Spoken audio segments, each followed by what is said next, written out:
morning, everyone. We're so glad to see your beautiful faces on this gorgeous spring day. Welcome, welcome, welcome. I'm Cerise Rustin Townsell, and we've been planning for this special meeting for a long time now, and are so honored to have Dean Moje as our guest speaker. But just so you know, the lunches are on the table, but they will not be served until after the program. There was a question about that, and I know those brown bags look tempting, but we're just going to wait until after the program is complete. All right, now we'll hear from Ms. Jan Rubin, Associate Director for the University Relations, Alumni Association, University of Michigan. Thank you.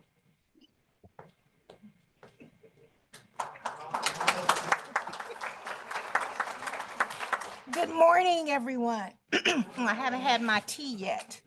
To Betty, our chair, to Jocelyn, chair of the program committee, to our distinguished speaker, Dean Moje. I am Janice Rubin, as she said, and I bring you greetings on behalf of the staff, the executive team, and our board of directors. We're so pleased that you're here today to have your spring meeting with us again this year. In my role, I am honored and privileged to work with many of you on different projects, including alumni student recruitment, alumni volunteer portal, the football ticket program, and soon an expanded alumni awards program. So more to come about that. But I do want to express my deep gratitude for your unwavering commitment to the university, to supporting student success and alumni engagement. I applaud you, our Michigan women, for elevating the concerns of women to our executive leadership so that this campus is a more welcoming and inclusive place. Through your fundraising campaigns and educational programs, you provide crucial support to our students. Your continued service makes becoming a Wolverine a reality for many students. So each of you, you serve as a living testament to the impact of a Michigan education. Together, we will continue to harness our alumni engagement networks. Together, we will ensure that Michigan remains a top choice for exceptional students, and that once here, their experience is positive and transformative. So thank you for the past successes. Thank you for the work that we will do together in the future. With your ongoing support and enthusiasm, the future still looks bright for Michigan. And before I sit down, I do want to recognize my colleague, Judah Doty, who is the Associate Director for Affiliate Programs. She came in last year, and it seems like she's been here for more than 5 years. She hit the ground running, supporting the Alumni Council, all of our other affiliate groups, and bringing in 4 new affiliate groups. So we're excited to have her here, and I get the chance to work with her every day. So thank you again for coming this morning. To you here in the room and online, thank you again for your invaluable volunteer service. We so appreciate it at the Alumni Association, and for being an integral part of our alumni community. May you have a wonderful spring luncheon and business meeting, and of course, go blue.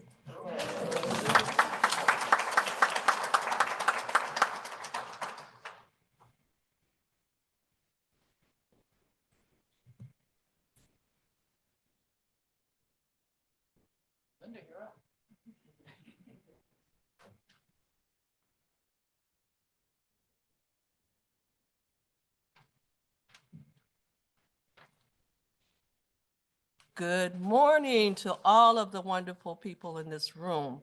Too bad we didn't win the ball game last night, but that's it. We still love our dear University of Michigan. My name is Linda Mulraney, and I feel a connectedness to Dean Moje because I did come through the School of Education here with Dr. Moody.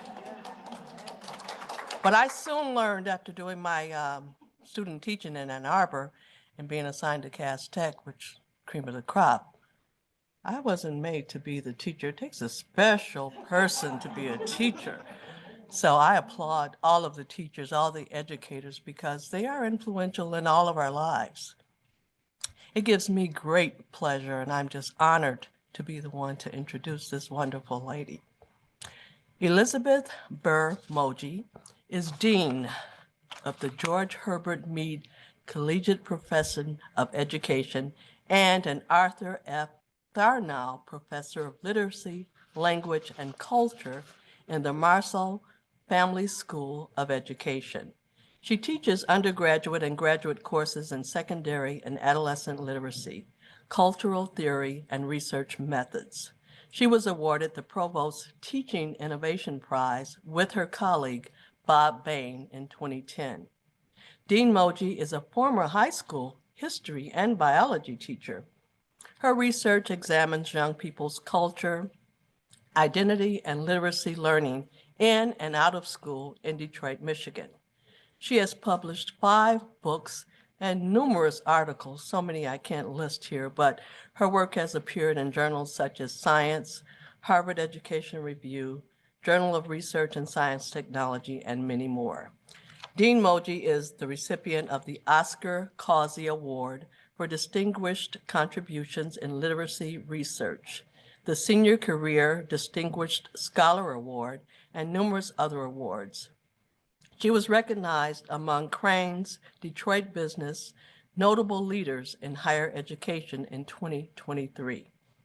It was in September 2018 that Dean Moje, along with several partners, including the Detroit Public Schools Community District and the Kresge Foundation, announced the Marsal Family School of Education's participation in the development of a cradle-to-career education system in a Northwest Detroit neighborhood on the Marygrove College campus. I'm very familiar with that campus, and I'm just so glad that you saw the need for that type of educational program. This vertically aligned education continuum now supports the learning of children and their families from birth through age 5, as well as grades K through 2 and 9 through 12, and post-secondary educator preparations. Now, because they started in 2018, and that's a humongous campus, they're trying to make this work for everybody, and it seems to be working. The schools will continue to add 1 grade per year and until they have a comprehensive prenatal through grade 12 set offerings for children and families in Detroit. We are delighted to have Dean Moje with us today to share some of the highlights of her career as dean and to enlighten all of us about the Marygrove campus for Detroit school students. It is new to many in this area to see a student start at age 5 and stay on one campus through the 12th grade. It's an exciting concept, and we are eager to learn more about it. Join me, please, in welcoming to the podium our guest speaker, Dean Elizabeth Birr Moje. Let's give her a great UMAC welcome as she comes to the podium. Thank you.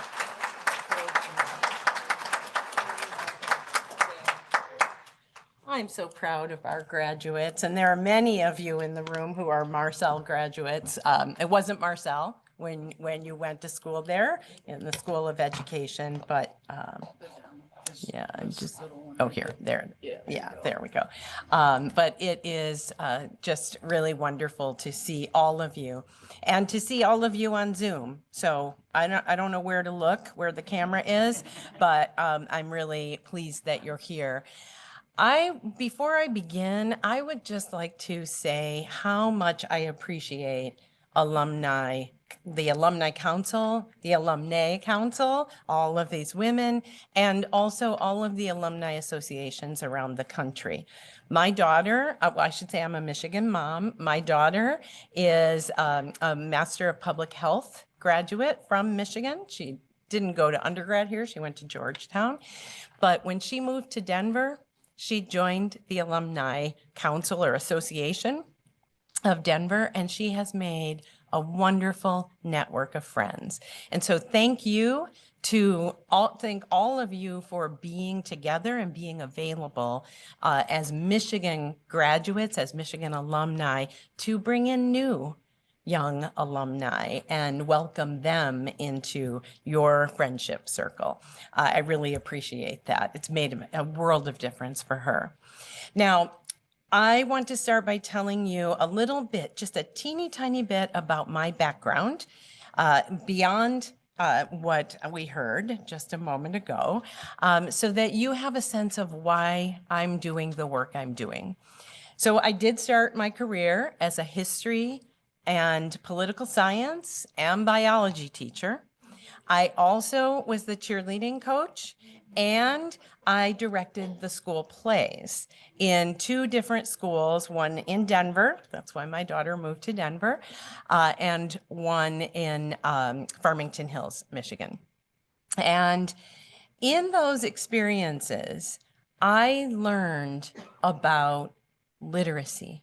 I learned that the same child who was in my history classroom and just for some reason wasn't interested in reading the Federalist Papers, I don't understand why, could and didn't seem capable of reading the Federalist Papers, could come to my play practice, get a script, and have that script, have their part memorized. They were reading with comprehension in a way they weren't doing in my history class and my biology class and my political science class.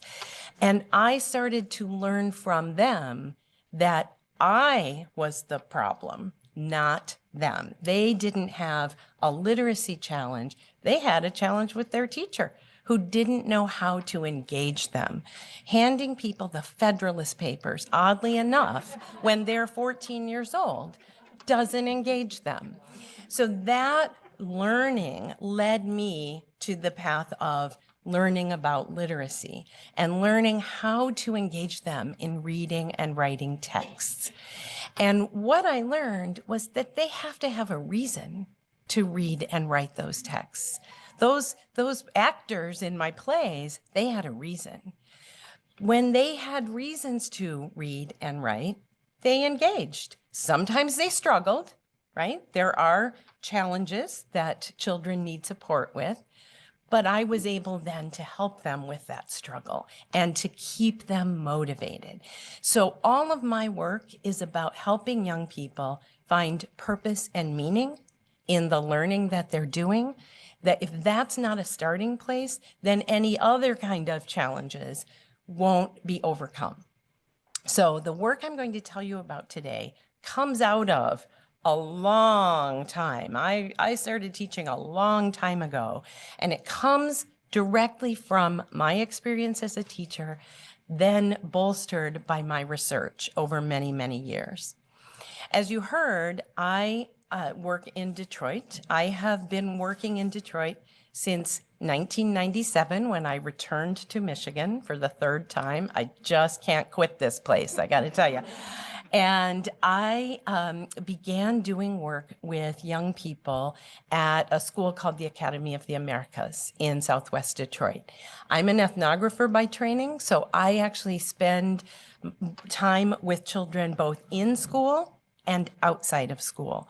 I walk with them from one class to the next so that I can see how they're experiencing, just like I saw as I walked with children from one class to the next when I was teaching them, so that I can see, how they're learning, how they feel motivated, what challenges they face. And then I go with them outside of school. I go to homes. In Southwest Detroit is a predominantly Latino community. And so I went to quinceañeras, I went to birthday parties, I was with families. And so I could see all the assets that children were bringing to the table.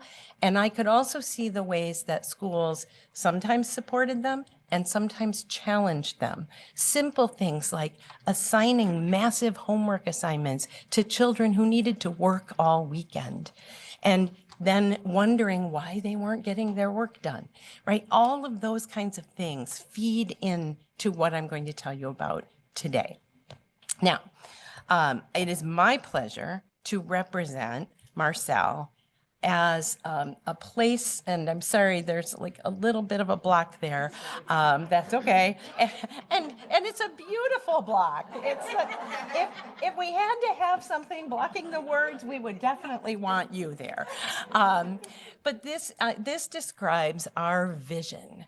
Our vision at Marsal is that we're working together to help build a society in which we all want to live, to build a society where everyone can thrive, where everyone can flourish.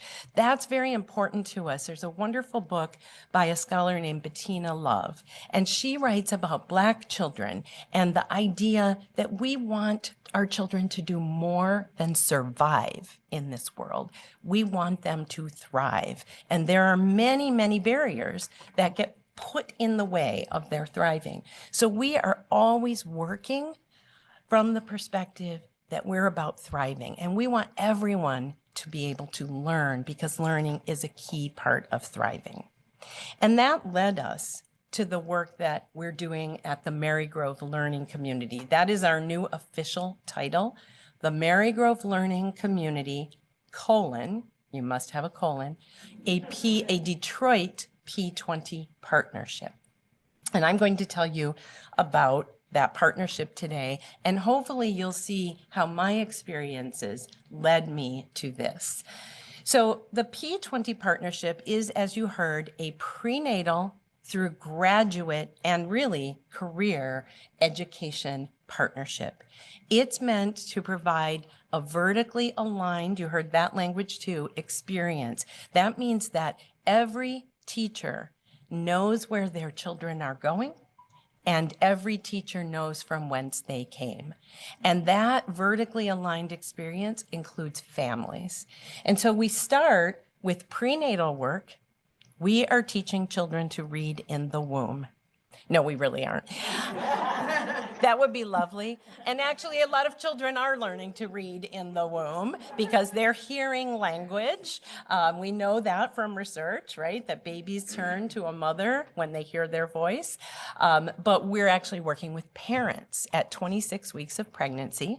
We have a partnership with Nurse Development Partners, and they work with parents to help them know, how do you raise a healthy baby in the womb, and what are the things that you want to be doing with your child when they're born?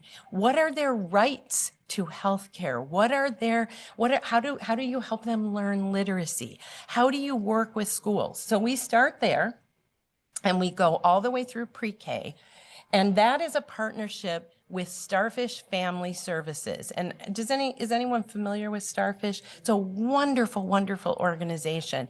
When they say family, they mean family. So everything they do is about engaging families. And they think about the work holistically. The whole child and the whole family need to be involved in this work. And so they can stay at the Marygrove Early Education Center until they're 5 years old, when they then go to kindergarten.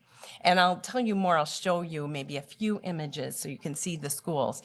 But they go to school at the old Immaculata. Anybody familiar with Immaculata? Yeah. And it was actually a K-12 school. Then it was a K-8 school and got called Bates Academy for a while. And that was a Detroit public school. And then DPSCD, well, at that time it was DPS, moved out of the school, gave it back to the Sisters of the Immaculate Heart of Mary, who run the Marygrove campus and built the mission of Marygrove. And it sat vacant. But now it is filled with children. And we're actually K through 4 now. We need to update wherever the information came from. We have to update that. You know how it is when something's out online. It's very hard to know all of the different places. But we have 4th graders now. And here's a handy mnemonic to help you know when we are going to be fully built out.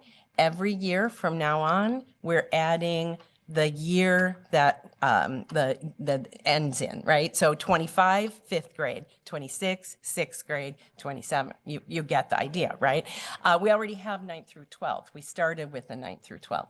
So we'll be building that out, and we're very excited because we're about to start building the middle school curricula because, of course, that comes very quickly. It sounds like a long way away, 2026, but it's not. And so we're starting. And then our final piece is that we do college and career development. And specifically, we are educating teachers in this space through what we call the Michigan Education Teaching School. Now, the Michigan Education Teaching School is not really only focused on teachers. We also now have social workers who are being educated on the campus. And I will say more about what we do and the specifics of that. But eventually, we hope to have physicians and dentists as well. So it's really about educating child-serving professionals, but it's a school for teaching those professionals how to care for children from an assets-based perspective, to recognize who they are as human beings and draw all that potential from them and give them purpose and meaning as they learn. There is one other component, and we have two representatives here in a sort of distal way of that component. I'm not going to talk about it extensively today, but it's called LEAPS, Learning, Equity, and Problem Solving for the Public Good, which is a 4-year undergraduate program that we just launched last year. And the granddaughter of these two, stand up so they can all see you, Tom and Dolores. The granddaughter, Sam, is one of our first students in LEAPS. And we just love that because, of course, they are also closely associated with our original university schools.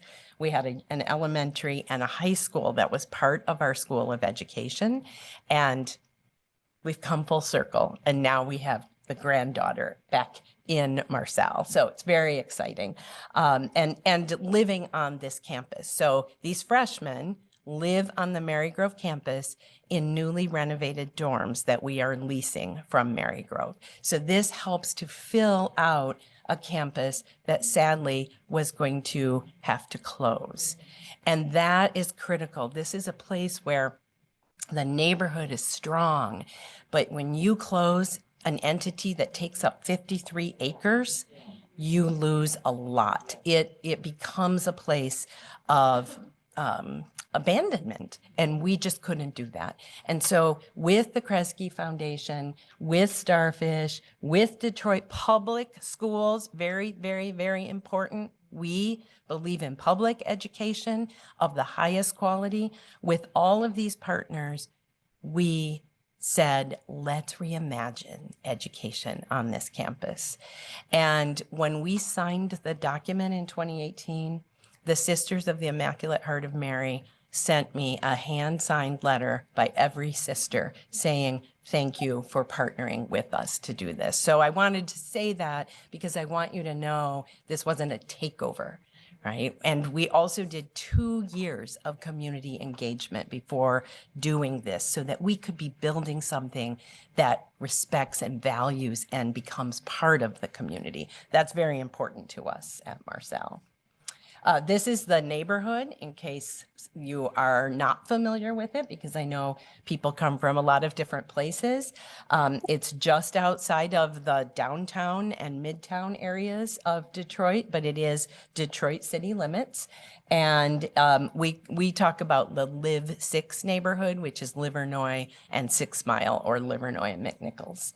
So it's a fabulous place. Please come visit us, but you have to tell us ahead of time because, you know, kids, right? We have lots and lots of kids. When we finish this, when we're fully built out, we will have over 1,000 children living and learning on this campus every single day. And so we're really, really proud of that. So let me tell you about what Michigan does, what Marsal does. We have really 4 commitments that we've made. We help to build experiences for our students, and those are some of our kindergarten students from the day we launched, kindergarten that is. We teach, we educate educators. We are building an environment where our children want to be, where they want to learn. And then, of course, we are a research institution, so we are leading the research and evaluation effort. And one thing that I really want to say about that, and I'll say a little bit more about our findings, but I want you to know that this isn't a place where we're just there studying and then shipping out articles and getting tenure and doing those kinds of things. This is about evaluation that is accountable to the children and their families. So we're constantly doing what we call design research to ensure that we're in a continuous improvement mode, and we're trying to offer a proof of concept to, frankly, to the world, but for certain to the United States, to the state of Michigan, that this is what happens when you actually attend to children's learning, to children as whole beings, and to children as valued members of a community. So those are our goals. So let me tell you a little bit more about each, and you're going to help me keep track of time, right? In case because I just go on and on and on. This is like the most exciting work I have done in my entire career, and it is so meaningful that I could just blab on about it forever. So somebody start yawning because I'm keeping you from those brown bags back there. All right, so empowering experiences, what does that mean? Well, we're developing both problem and project-based and place-based curricula, and it really should say and extracurricula as well. So we're doing things both in the regular school day and outside the regular school day. And we do lots of partnerships, so we don't do it all. We partner with groups like Inside Out and Shakespeare in Detroit and SMTD here on campus, School of Music, Theater, and Dance, and many more, UMS, UMA, so many different groups are partnering with us. But what is project and place-based curriculum? That's what I really want to tell you about, because this is a research-based method or approach that we know actually produces in the most, standardized test score terms, higher achievement and more meaningful engagement for children. So it's interdisciplinary inquiry learning that's based on challenges of actual communities, local and global. And the children are part of deciding what we work on. We meet the state standards. We do all of the work that we would want to do to meet those standards, but they get to choose the problems with their teachers. So we offer human-centered design and engineering experiences that become more and more formalized as children are growing. We start in preschool. So they're doing engineering work, they're building things, they're asking questions, and we take it all the way through high school where they're actually taking robotics classes, they're doing internships, yay. They do this whole human-centered design piece where they're asking the questions and then ideating solutions and then presenting to members of the profession and the community and then getting feedback and iterating on those solutions. So for example, brilliant first resident we ever had, I'll tell you more about residency, freshman year, they were in a building that was being renovated. So the freshmen were on the first floor, but the rest of the building was being renovated. She had the idea to say, let's design the classrooms you want in 10th grade, right? Purpose, meaning, place-based, centered in them and in where they're learning, and also making the most of a disruptive environment. If you have construction going on around you, that's disruption, but she turned it into something else. So they did that, and then they presented to the actual architects and construction managers who would be building these spaces, who then in turn said, well, there are these things called historic tax credits. And you can't just take down a wall or we'll lose millions of dollars. So let's come up with a different solution. So these young people were getting feedback from actual members of the profession who took them seriously, very, very important, and then help them learn and grow. These kids know so much about how the world works. Last year, the elementary school didn't have enough play space. So the ninth graders took the elementary students on as clients. And they would go over, remember, we're vertically aligned, but we're also intergenerational. So the ninth graders would go over, interview the children, play with different toys with them, and then come back and design play space, play lab.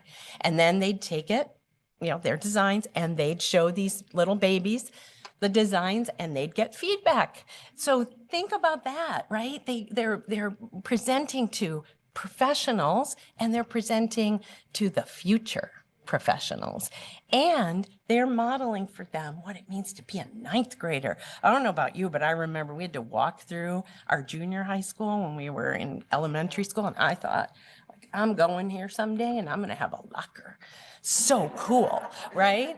And that's their opportunity to have that experience. That's what we do as part of our work in building experiences. And I can tell you a lot more about that if you have questions. We also are developing well-prepared and well-supported teachers. We know that a well-prepared teacher is the single most important ingredient in a child's life. Now, I'm going to say more about that when I talk about the environment piece, but I'm sorry, not in a child's life, in a child's learning. They're kind of important, but a well-prepared teacher really, really matters. We know that. But we also know, and those of you who have been teachers, you know that you didn't get a lot of preparation. I like to say that my hairdresser has more preparation than we're allowed to give young teachers. When I started teaching, I was 21. I taught 18-year-olds. I walked into my biology classroom and someone said, they wrote to me before and said, what book do you want to use? I don't know. I mean, I'm 21. So this is not a system that really, really works for education. We need to make it more rigorous, the preparation of teachers. Our country has backed off the preparation of teachers. We don't prepare people. We find whoever we can get in a classroom. I have empathy for the principals and superintendents and policymakers who are trying to figure out what to do with the fact we don't have enough teachers, but that's a problem for our society. So we decided we were going to try something else. We can't ask them to stay longer. It's too expensive, especially here. So we had to find a way that we could continue to educate our young teachers, but not ask them to enroll in more classes. I will say a bit more about that in a minute. So this is what we built. We built a system where we have interns who intern at Marygrove with our veteran teachers. Then they become student teachers, right? So now they're getting to know the kids, they're building relationships. And then if they do a good job, because we want to have the highest quality teachers, they will be hired to teach at Marygrove. They are paid Detroit Public School teachers. They are part of the teachers union, and they are certified because they've come through our programs. Now, they still have to get professional certification, and we offer courses for them in the summers. We engage them in professional development. We help them write curricula that they will be able to use the next year to teach their students. And we negotiated, anybody a member of Detroit Federation of Teachers ever?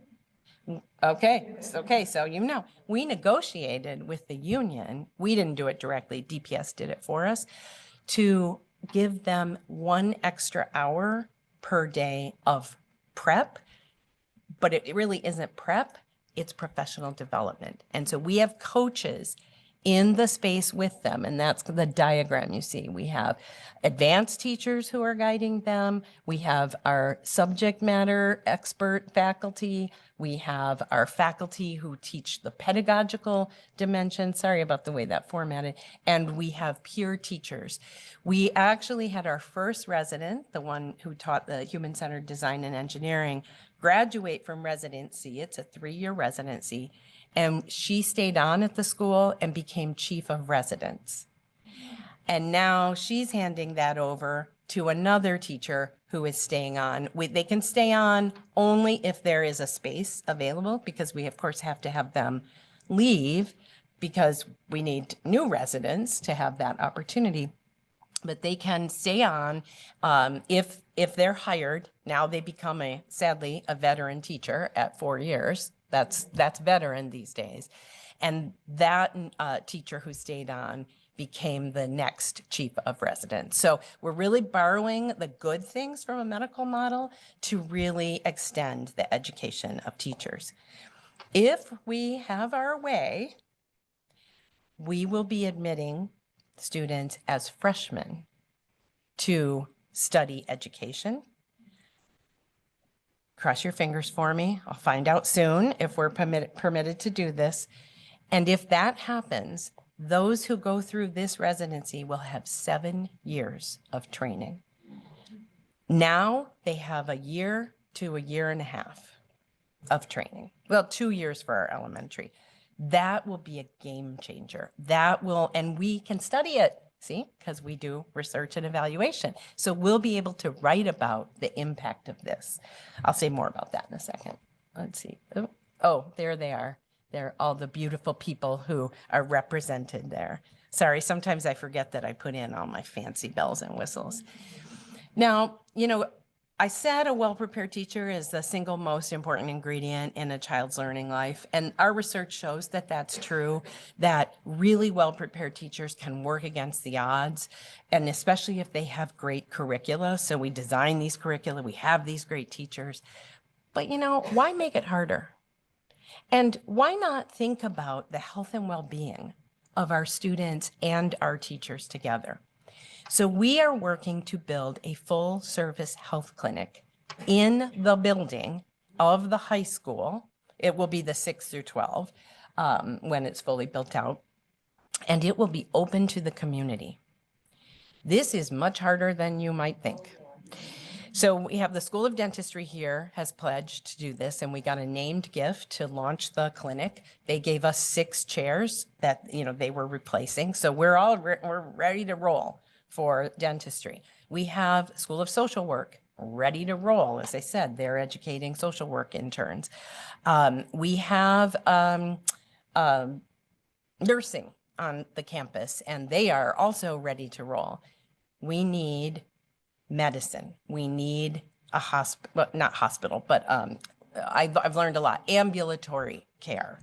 We need ambulatory care. Very, very difficult to do, and largely because of expense. But we are in talks to do this. So maybe we'll see each other next year, and I'll be able to tell you about our full service health clinic. Kresge is going to do all the renovations, so they cover the cost of infrastructure. They build things. And of course, Kresge is a neighborhood development foundation, so they're very interested in bringing healthcare to the community. And we have all sorts of, we know how we keep the kids, safe. We'd have one entrance for the community members and one for the children, and privacy and all of that. We're ready to roll, but we don't quite have it yet. But this is the goal, is that we are building all the dimensions that children need to be supported. All of the pieces: communicative, social, emotional, cognitive, cultural, sensory, artistic, and physical, so that we are really building an environment where children can learn and teachers can teach, and people feel good about being in the space. Like I said, stay tuned. We have a lot of it already in place, but that last piece is the tricky part that we're trying to work on. And then finally, we do, as I said, empowering evaluation, and that's meant to say that we are holding ourselves accountable to the children and to the teachers. And the most exciting thing about this, and anybody who's worked with Detroit Public Schools or any school district will know this is really, really hard. We have a 10-year data sharing agreement with Detroit Public Schools and with Starfish Family Services to be able to get matched pairs data. What that means is we can study the children at Marygrove in relation to children throughout the district who are matched in characteristics.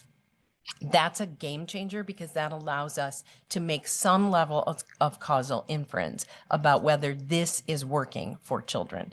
We also, of course, are studying qualitatively. We're in the space, we're collecting all kinds of data, and working again in partnership with Starfish and Detroit, we're collecting socio-emotional data, finding out not just did you do well in, AP, BC calculus, but how do you feel? How do you feel about your learning? How do you feel about being part of this community? That matters a lot for children. So let me tell you just a few things very quickly, snapshot. What we're seeing is that we have been able to produce better student achievement than the district as a whole. We feel good about that. We still have work to do. There are areas where there are big struggles. Our high school math scores are not great. And that's a district-wide challenge. And yet what we're excited about is our third graders had the highest math scores in the district. So they got an award. It was very exciting. 10 of last year's 72 2024 graduates were accepted at Michigan, and one declined, which I love, not because I don't want people to come to Michigan, but I love that they have choices. I love that they can make the decision. It's not just you have to go here. I will tell you, by the way, 72 was not the number we started with.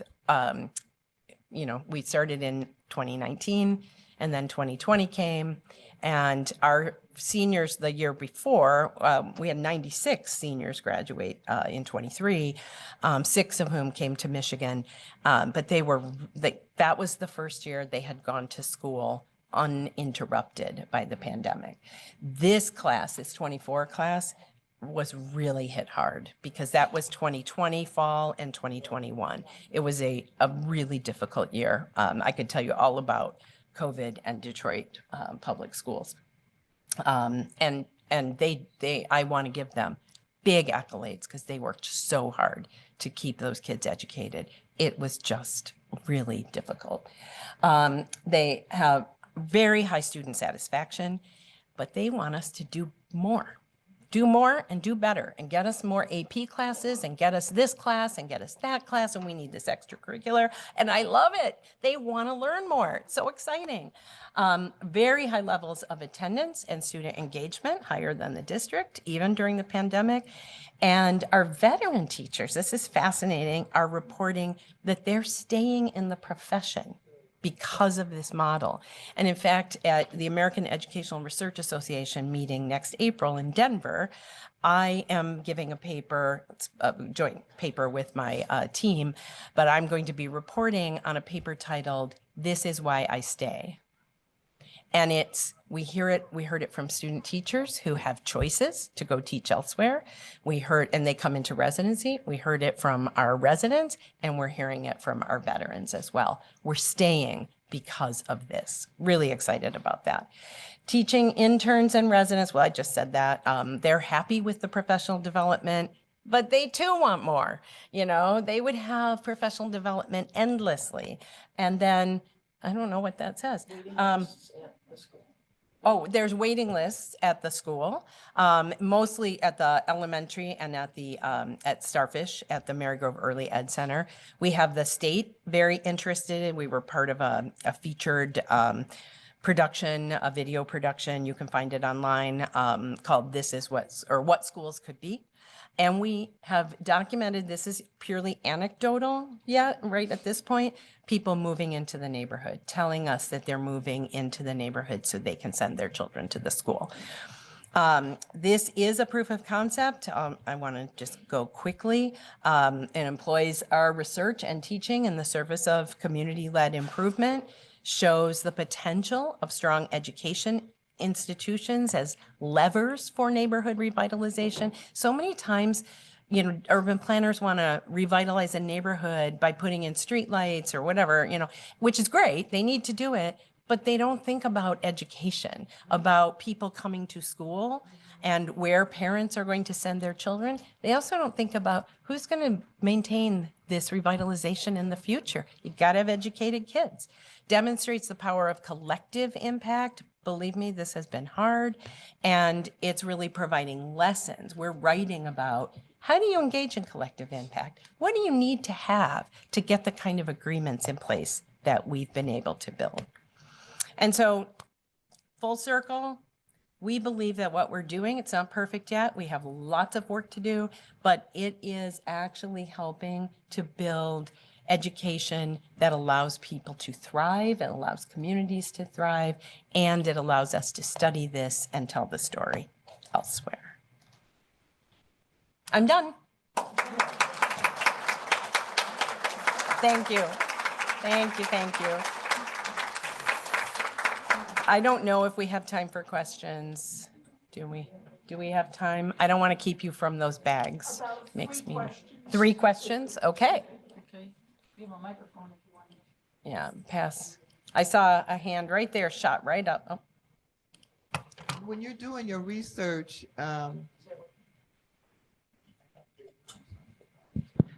sounds like it, yeah. when you're doing your research, do you decide whether or not some of the improvements or achievements are because it's an application school? Do you pair them with other application schools in the district Exactly. to see whether that's a factor? That's exactly right. Thank you for asking that question. So let me say first, it is technically, Detroit has a lot of different, DPS has a lot of different methods, right? So they have application, they have examination, and then they have neighborhood school. We set it up to be an examination school for 9th grade. Everybody takes the exam, but and there's you probably know better than I do, a letter of recommendation, an essay that the children write, and the exam score, and I think GPA is considered. Our children get 10 extra points for living in the neighborhood and in 1 square mile, and they get 5 for living in 2 square miles. We did that because especially Marsal, really wanted it to be a neighborhood school. And we know, and I know where this question is coming from. We have a neighbor, a high school, Mumford, where we partner with Mumford. And actually, we're sending one of our residents there who's graduating from residency. So we wanted to be very conscious of the fact that, there are other schools in the neighborhood, and there are K-8 schools as well. And so we're not about trying to take kids away. So we do, to your question, in our research, that match pairs data allows us to look at a couple things.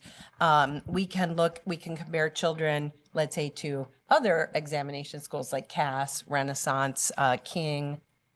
Is there another one? DSA. Well, that's an application. DSA is a little different because it's an art school, so it's a different set of criteria. So we can do that, but we can also compare to Mumford and think about what dimensions of this can be valuable for Mumford as well. And Mumford is doing a lot of project and play space, or they were the last time I was in the space.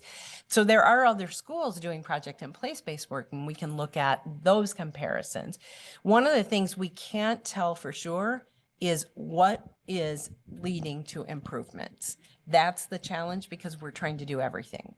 And we're okay with that, because all we want to know is, are we serving these children well? Are they achieving? And what things can the district learn and take from what's happening at Marygrove out to other schools? And what things can we learn from those schools when we see, oh, wait, our kids aren't doing as well, right? We don't have athletics. That's why we partner with Mumford. And so that's a missing piece for us. And that gives kids purpose and meaning as well. So those are the kinds of things we have to think about in our research. Yes. Or hold it really close sometimes. Good morning. I am sorry I'm late, so I don't know if you addressed the problem that was not a problem, a concern that I have. When this project was in its first inception, I was very proud and glad to know that it's come along. But I wonder to what extent DEI will impact this program. Right. You mean what you heard in the news yesterday or the day before? Yeah. So for those who didn't read it or hear it, the university has, and we have one of our beloved representatives here with us, has decided to close its DEI office and related programming. I invite you all to go on the Marsal website and to read our vision, mission, and value statements, which we wrote out so that we would ask anyone to, or challenge anyone to read what we're about and tell us they don't support that. Like, I don't know, making sure all kids can learn and making sure that the most vulnerable in our communities have opportunities, making sure that children and other learners get what they need to thrive, making sure that we right past wrongs in our society. So those are the kinds of things that we are maintaining.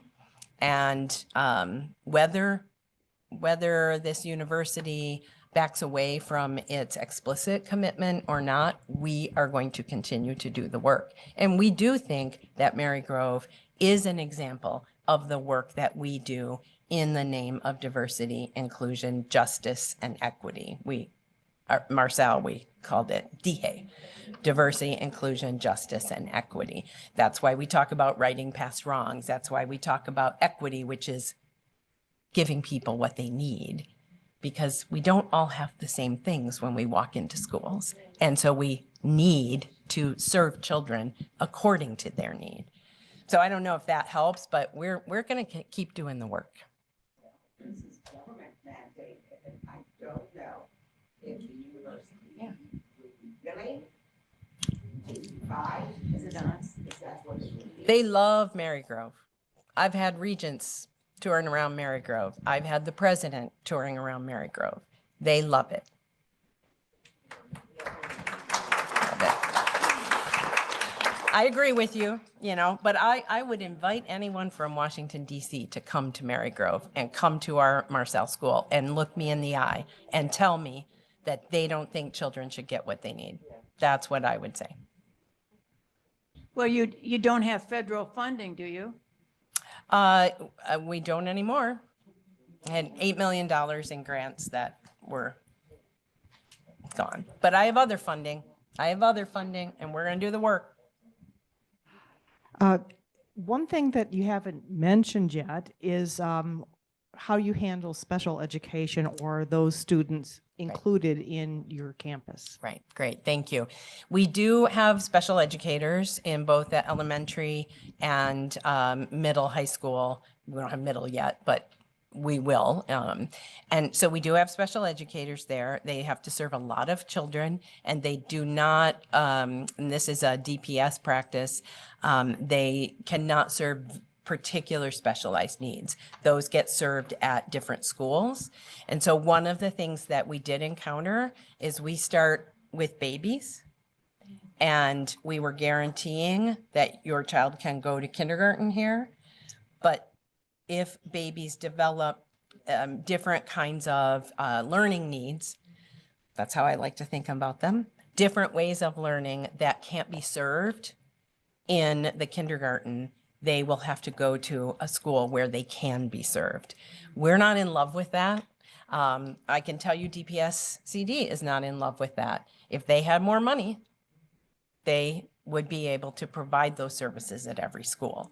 So this is a challenge with equitable funding, right? With funding being distributed according to need. And that is something we're grappling with. We do have a group on campus. The other thing I've been using the full space. And so the campus is open to entrepreneurs. Really focus on Black entrepreneurs from the community who want to start a business and need a jump start, right? And so they get to use these spaces. They pay rent, but they, it's a different kind of rent than if they were to go out and try to buy their own building, right? And one of those groups works to provide specialized learning services, and they're doing that after school. And we're trying to think about, are there ways that they could come in and support children during school? The problem is, of course, then are they licensed DPS CD teachers? I can see Betty is inching her way up here. But before Betty comes up, I have just this to say. This is Linda. Oh, Thank you so much. I want to commend you and your team for what you're doing. I'm going to say children are impressionable, teachers are influential. And I have to share that I'm still friends with my second grade teacher, and I'm old. So, she has been to my home. We still exchange greetings. And she was the one. I was the little fat nerdy kid, but she loved me in the second grade. And my parents allowed me to go to her house, but she loved on me. Yes. She encouraged me. Yes. She pushed me. And I love her to this day. On the flip side of that, in high school, I had a counselor who told me, don't apply to University of Michigan. Black kids don't fare well at U of M. And I dared her to say that to me. I was admitted to the university. I was determined to go back to her and show her. I graduated in 3 years with honors from the Wow. University of Michigan. Wow, good for and I went you. back to her and I said, please, I wanted to go back to her, but when I went back, I talked to the principal. I told him why I came. He said, well, she passed away. Oh, I said, but I wanted this counselor to never, ever discourage a student again. right. If anything, encourage them. I had the Exactly. grades. I was in the top 10% of my class. I participated in everything, Right. but she thought she was warning me not to come Right. to the university. But I'm saying that to say I had a good second grade teacher who loved me and who my parents trusted with me. Right. And then I had the flip side of that, the counselor who said, no, because you're Black, don't do it. But I'm here to say, my daughter graduated from University of Michigan. She's still a student. My son is at the University right. of Michigan, and I love this group. Thank you. Thank you. Thank you. Such a pleasure to be with you all today. Thank you. Betty, do you want to take over? Stay up here for a second. Okay. Sharice. Uh-oh. Reese is a teacher. Am I going to get taken to? We have a kid got money for her.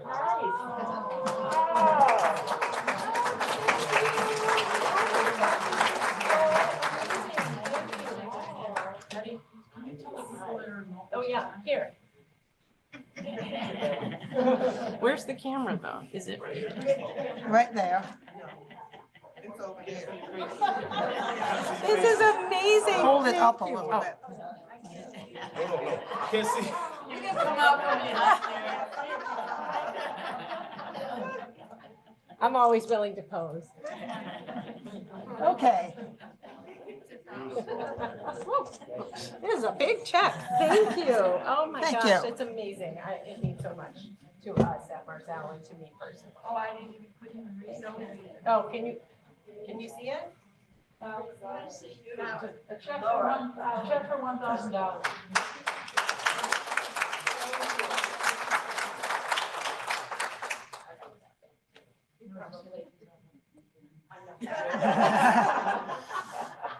Okay. Yes. Okay, couple of announcements. First of all, lunch is back there in bags. Sorry. Get some more things. Okay. Go ahead. Okay, lunch is back there in bags. Please look at the label on the bag carefully so you take what you had ordered. That's why you've been given a little slip to remind you. We will have a couple of more announcements before lunch, so please don't get up just yet. And the business meeting will probably start more like at 1:15. We are going to, after we do the other announcements that Roberta's about to do one, and then I have one more, and then we will have a group picture up here before people start leaving, because I know a couple of people cannot stay beyond lunch is the thing. So, Okay. All right, so please mark your calendars. Our next Hail to the Michigan Woman Zoom event. This is our noontime, the second event that we're going to have. We're going to have the speaker Anna Baumgarten, who graduated in 2015. She wrote and produced a movie called Disfluency that's semi-biographical film that explores trauma after sexual assault at the university. I've seen the film, it's amazing. Hopefully you'll see the announcements, but it's May 9th at noon. If you don't see an announcement, contact us, we'll make sure you get the link. And then also the fall meeting is scheduled for October 25th. Please put that in your calendar. And it'll be at the Michigan Union. Okay, Okay. you want to scroll down here when you're ready. I don't need that at the moment. Okay, and I now want to make a special surprise tribute to a lady who is always proper, thoughtful, thankful, and smart. She is our first four-year chair of the Alumni Council, elected in 2017 at our 100th anniversary celebration, where she was very involved in planning and carrying out to the enjoyment of all present.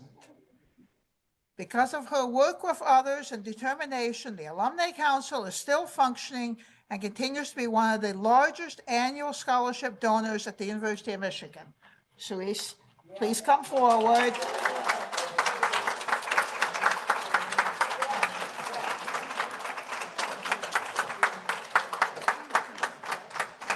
I need to change places. Marilyn's coming. Okay. Yes.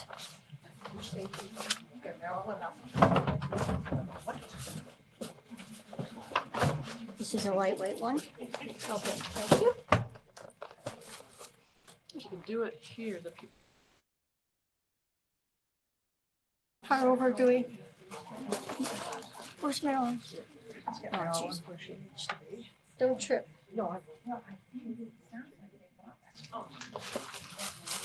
I'll get on the other side of you. Am I going first? Yes. Oh,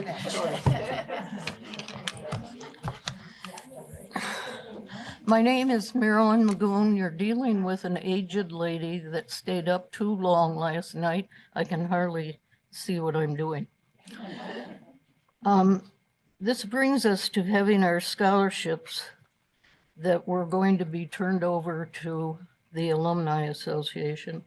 And the fight that we went through, thanks to Cheryl Soper, who helped us, for our backing, working with Cerise and the Detroit Club to get this to happen. It brought us to one of our last meetings with Steve Grafton and his board. I was there with Daryl Williams, a pro bono lawyer who helped us. And because of the recent death of my husband, I was not doing too well. He was not to say anything, but Cerise Council asked him for a place on the association board. And the association, because of Steve told us that because of the association of the board and the Sarbanes-Oxley bill, that this couldn't be done. And at this point, the lawyer that was with me, who was not to say anything, wrote me a note, and he said he had to say something now. So he told Steve Grafton that the Sarbanes-Oxley bill had nothing to do with it. And at that point, we just got up and we walked out. Cerise has had long involvement in the Detroit Alumni Club, and her service on the Michigan Nurses Association Board and many others, and plus the two sons that she had going here, Mike and Dan, and who are Michigan grads. He emphasized her Michigan involvement. We are honoring you today with all the good deeds and thanks and gratitude for your service.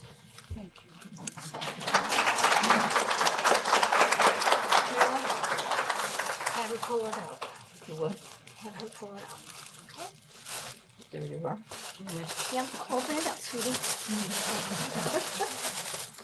Okay, great.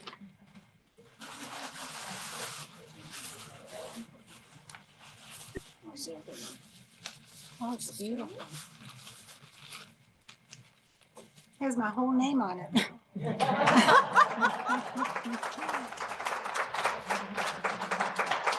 Thank you, thank you, thank you. I get to say something now? No. No. Good job, good job. Whoops, watch your feet, watch your feet. Okay. After all that wonderful information from Maryland, my name is Jocelyn Bennett, and I was also involved in the bring back our council and to make it stronger than ever. From what you've heard so far, it sounds like Cerise had a great deal of experience prior to these events in negotiations, contracts, financial dealings, and events. The idea of things that she can handle, but she brought together a team. They met many days with university officials, negotiations, again, some of the things that you've heard Marilyn talk about. And she also was talking with her team at night, late into the night, into the early morning, about a new contract or doing the other one again over and over and over, plus financials and the services we would get from the Alumni Association, what our relationship will be like. Cerise handled all this and she brought it together. And the idea, she became well-known on campus and with officials based on all that she was doing. But as she was well-known as the chair of the Alumni Council, the Alumni Association of Michigan's affiliate that is now fully reinstated into the Alumni Association. We have another gift for you. This one's a little heavier. This has a piano. Oh, this has a piano finish. Do you know what that is? Oh, I see some heads, or some musicians. That's actually the finish they put on pianos. That's why it's called a piano finish. So, okay. We'll clean up the mess afterwards. This is very special. And this is to show Cerise, yay, you did it. The arms up. Congratulations. Okay. Hey, sweet pie. Okay. All right. I believe. Anybody hungry? But photograph first, please. Oh, that's right, sorry. Okay. I just want to say one more thing. Oh, okay. While we gather together for a photograph, Marilyn, go ahead. Speak up a little bit, okay? Cerise stayed at my house last night and we were having a little party after the dinner that we had and watching the basketball game. And Cerise made all these little hankies for us not to cry, but we were just supposed to wave our hand. And she was very good at it and we had a good time, and I'm sorry for my being so old and tired. We're not sorry. We're not sorry.